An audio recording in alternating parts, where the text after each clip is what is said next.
भक्तजनों, माताओं, बहनों, सादर जय श्री कृष्ण। हमारे YouTube चैनल में आप सभी का बहुत बहुत स्वागत है। सावन का पहला सोमवार 10 जुलाई 2023 के दिन है और इस दिन अष्टमी तिथि भी रहेगी एवं रेवती नक्षत्र होगा। सावन का पहला सोमवार है। सभी भक्तजन एवं माताएं बहनें भोले बाबा की प्रसन्नता के लिए सावन सोमवार का व्रत रखेंगे, क्योंकि सावन सोमवार का व्रत रखने से मनुष्य के जीवन की समस्त मनोकामनाएं एवं इच्छाएं अवश्य ही पूर्ण हो जाती है। यदि व्यापारी है, व्यवसायी है, तो आपके व्यापार व्यवसाय में बरकत आएगी और आपका व्यापार व्यवसाय ऊंचे शिखर पर पहुंचेगा। और यदि आप विद्यार्थी हैं और उच्च शिक्षा को प्राप्त करना चाहते हैं या शिक्षा में सफलता प्राप्त करना चाहते हैं, तो आप श्रावण सोमवार का व्रत अवश्य करें। इससे आपको उच्च शिक्षा की प्राप्ति होगी और शिक्षा में भी आपको सफलता मिल जाएगी। इसी तरह यदि आपकी पढ़ाई पूर्ण हो चुकी है, यानी आप पढ़ाई पूर्ण कर चुके हैं और नौकरी की तलाश में हैं या व्यापार करने का विचार कर रहे हैं, तो आपको श्रावण सोमवार का व्रत जरूर करना चाहिए।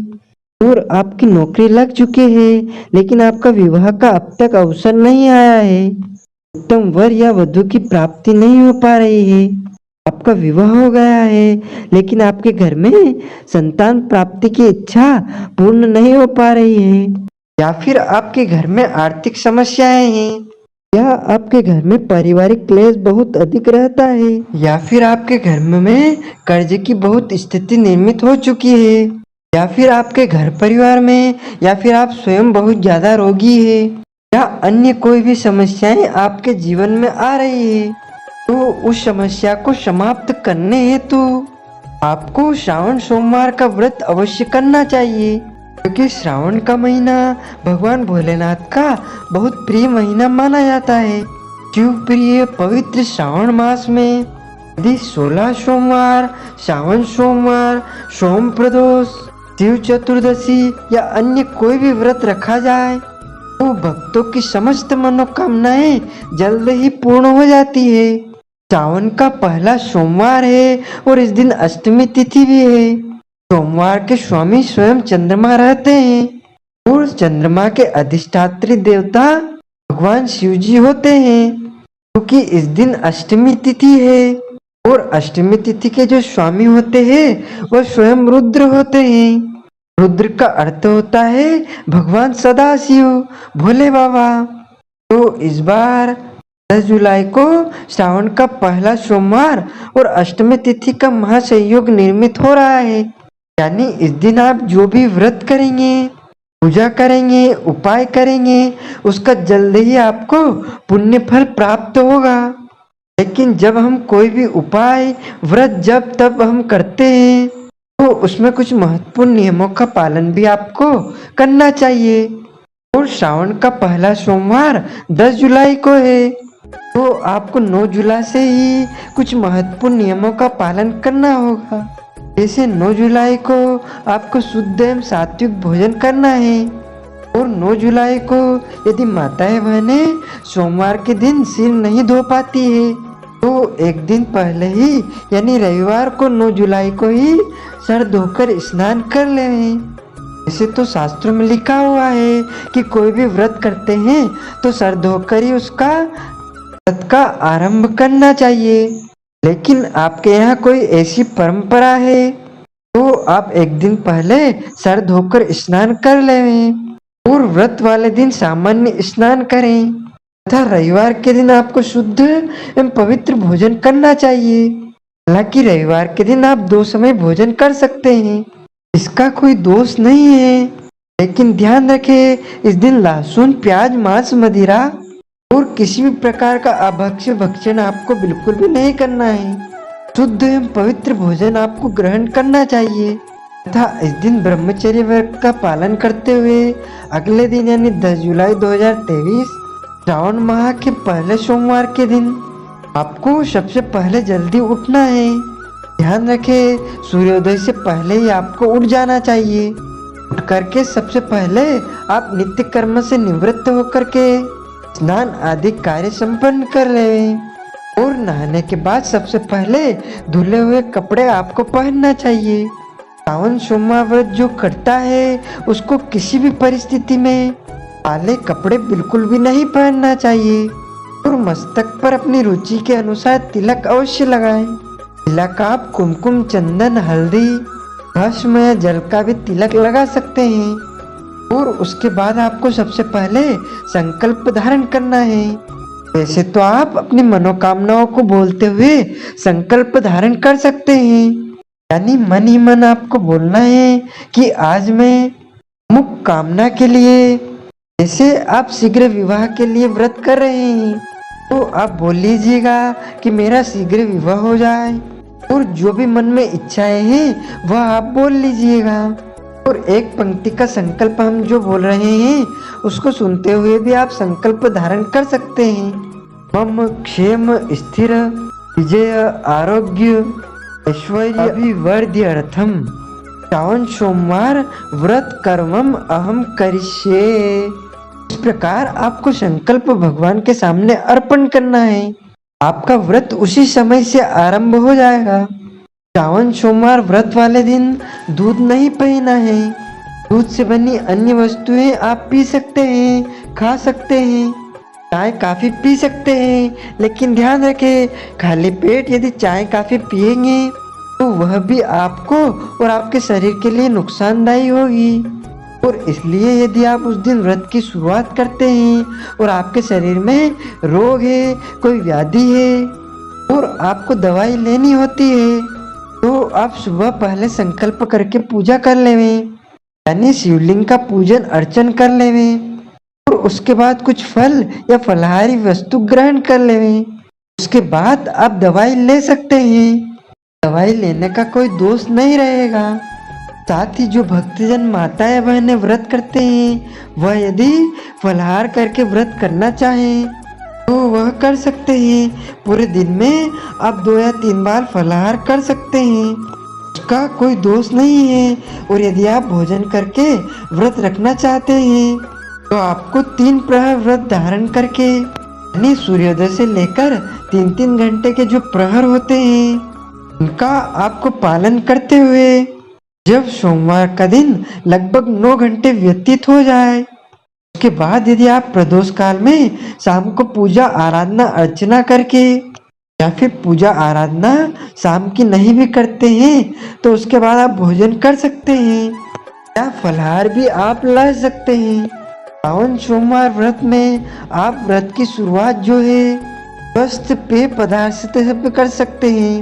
उपवास के दौरान अक्सर शरीर में पेय पदार्थ की कमी हो जाती है, इसलिए यदि आप दिन की शुरुआत में कुछ जूस पी सकते हैं, नींबू पानी पी सकते हैं, नारियल का पानी पी सकते हैं, इससे आप खुद को भी स्वस्थ रख सकते हैं। व्रत में आप कुछ सूखे मेवे जैसे मखाने तल करके उसमें कुछ काला नमक, सेंधा नमक या फिर हरी मिर्च मिला करके भी उसको ग्रहण कर सकते हैं। 16 सोमवार व्रत में आप आलू, लौकी, कद्दू और अरबी की सब्जी का उपयोग कर सकते हैं। इन सब्जियों को शुद्ध एवं सात्विक माना जाता है। यहाँ आप घी और जीरा में हरी मिर्च, काली मिर्च, सेंधा नमक डाल करके उपयोग कर सकते हैं। श्रावण सोमवार में आप फल खा सकते हैं। फलों में आप केला खा सकते हैं, सेब खा सकते हैं, संतरा खा सकते हैं, अनार खा सकते हैं, पाइनएप्पल खा सकते हैं, नारियल पानी पी सकते हैं। इसके अलावा जो भी फल होते हैं, खीरा, ककड़ी होती है, वह भी आप उपयोग कर सकते हैं। इससे आपका शरीर भी स्वस्थ रहेगा और व्रत भी जो है भंग नहीं हो सकेगा। यदि आप व्रत करते हैं तो आपको हल्का फलाहार 2 या 3 टाइम से लेना चाहिए। और यदि आप भोजन करना चाहते हैं तो सुबह के समय आप फलाहार ले लेवें और शाम को जब 3 प्रहर व्यतीत हो जाएं उसके बाद आप भोजन करें। भोजन में आपको शुद्ध पदार्थों का उपयोग करना चाहिए। इसमें किसी भी प्रकार का आपको लहसुन, प्याज, मांस, मदिरा, कटहल की सब्जी, मसूर की दाल का उपयोग बिल्कुल भी नहीं करना चाहिए। और यदि आप फलाहार करते हैं तो आपको धनिया पाउडर, लाल मिर्च, और सादा नमक का उपयोग बिल्कुल भी नहीं करना चाहिए तथा इसमें आपको आटा, बेसन, मैदा, सत्तू, अन्य अन्न की वस्तुओं का उपयोग यदि आप करते हैं तो उनका उपयोग आपको नहीं करना चाहिए। यानी आपका शरीर जिस प्रकार साथ देता है उसी प्रकार आपको व्रत धारण करना चाहिए। बहुत ज़्यादा कठोर व्रत धारण करना बहुत ज़्यादा आवश्यक नहीं होता है। अपने शरीर की परिस्थिति को देखते हुए आपको व्रत धारण करना चाहिए। सावन सोमवार में भगवान शिव, माता पार्वती जी, गणेश जी, रिद्धि सिद्धि जी, कार्तिक स्वामी, नागराज जी और उनके परिवार की पूजा की जाती है। हमारे शास्त्रों में बताया गया है कि जो सावन सोमवार का व्रत किया जाता है वह सावन सोमवार के सूर्य उदय से प्रारंभ होगा। यानी सावन सोमवार को 10 जुलाई को सावन सोमवार लगभग 5:47 पर सूर्य उदय हो जाएगा। उसके बाद आपका व्रत आरंभ हो जाएगा जो कि तीसरे प्रहर तक होगा। तीसरे प्रहर का अर्थ होता है सूर्योदय से लेकर लगभग 3 प्रहर का जो समय होता है। यानी सूर्योदय से लेकर के 9 घंटे के बीच का समय 3 प्रहर का समय कहलाता है। और इसके पहले आपको भगवान शिव की पूजा करके कथा का श्रवण करना चाहिए। और यदि आप फलाहार करके व्रत करते हैं तो अगले दिन सुबह यानी मंगलवार 11 जुलाई 2023 की सुबह सूर्योदय के पश्चात स्नान आदि कर्म करके आपको व्रत का पालना करना चाहिए। और यदि आप चाहें तो शाम के समय भी आप भोजन कर सकते हैं। सावन सोमवार का जो व्रत करता है उसको झूठ नहीं बोलना चाहिए, क्रोध नहीं करना चाहिए, वाद विवाद, लड़ाई झगड़े बिल्कुल भी नहीं करना चाहिए, दिन में सोना नहीं चाहिए, ब्रह्मचर्य व्रत का पालन करना चाहिए।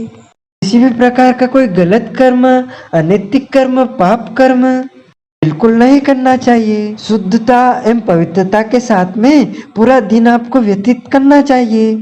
और यदि कोई मांगने वाला, भिक्षुक, याचक आपके द्वार पर आता है तो आपको उसे खाली हाथ नहीं लौटाना चाहिए। यदि कोई गौ माता आती है तो उनको भी आपको रोटी खिलाना चाहिए। और यदि आप भगवान शंकर जी की पूजा आराधना करना चाहते हैं, शिवलिंग का पूजन अर्चन करना चाहते हैं तो आप अपने घर में जो शिवलिंग है उनका भी पूजन कर सकते हैं। और यदि आप चाहें तो मंदिर में, शिवालय में जाकर शिव जी का पूजन अवश्य करें। लेकिन ध्यान रखें, शिव जी का जब हम पूजन करते हैं तो उसमें मूर्ति पूजा का विधान नहीं है, क्योंकि शिव महापुराण में बताया है कि शिव जी की पूजा केवल शिवलिंग रूप में की जाती है। और शिवलिंग यदि अकेला है तो वहाँ पर आप शिव परिवार का ध्यान करते हुए उनके नाम का भी एक एक फूल चढ़ाते जाएं, क्योंकि अक्सर घरों में शिवलिंग अकेला ही होता है। तो आप शिवलिंग के समीप भगवान गणेश जी का सर्वप्रथम स्मरण करके उनके नाम का एक पुष्प चढ़ा दें। और उसके बाद भगवान शिव के जो पुत्र है कार्तिक स्वामी, उनके नाम का भी एक पुष्प चढ़ा दें। और भगवान शिव जी की एक पुत्री है अशोक सुंदरी के नाम का भी एक पुष्प चढ़ा दें। और उसके पश्चात अब माता पार्वती और नागराज देवता का पूजन करें। उसके बाद नंदीगण एवं भगवान शिव जी का पूजन अर्चन करें। तो आप सबसे पहले उनको 4 बार जल चढ़ाएं।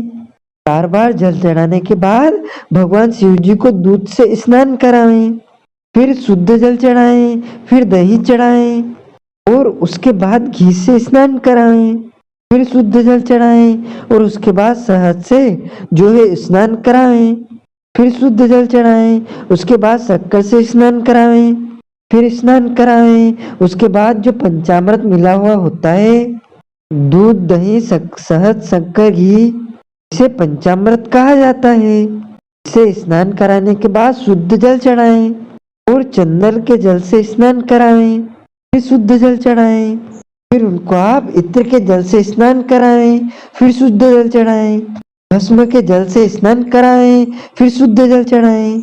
और उसके पश्चात अब भोले बाबा को जो है भांग के जल से स्नान करा करके शुद्ध जल चढ़ा सकते हैं।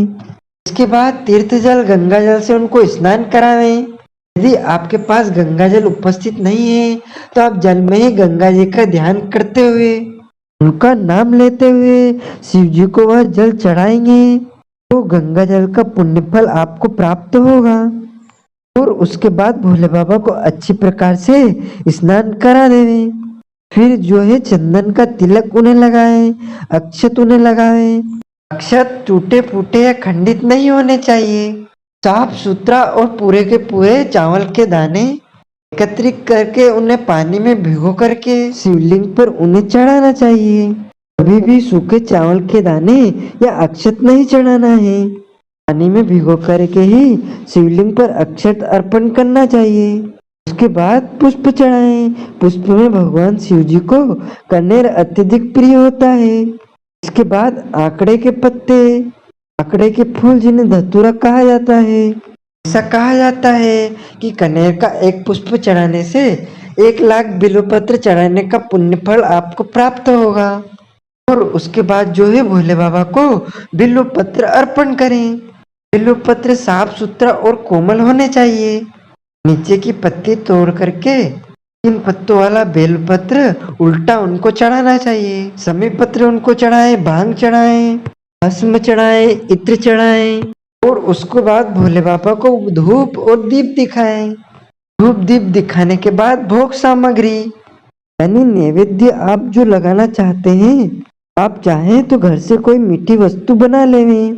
मीठी वस्तु भगवान भोलेनाथ को बहुत अत्यधिक प्रिय होते हैं। आप चाहें तो खीर बना लेवें। फलहारी खीर भी उनको आप चढ़ा सकते हैं। चावल की खीर भी आप उनको चढ़ा सकते हैं। खाने की खीर भी आप उनको चढ़ा सकते हैं। या फिर आप हलवा बना सकते हैं। सिंगोड़े के आटे का हलवा भी बना सकते हैं। या फिर दूध की या फिर जो शुद्ध बनी हुई सात्विक मिठाई आती है, पंचमेवा 5 प्रकार के सूखे मेवे और भोग लगाएं।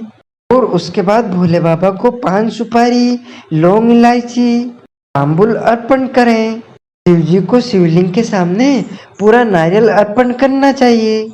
उसके ऊपर कुछ दक्षिणा अवश्य रखें। ध्यान रखें, जो शिवलिंग होता है वो साक्षात भगवान शिव का स्वरूप होता है। वो जलाधारी माता पार्वती की स्वरूप होती है।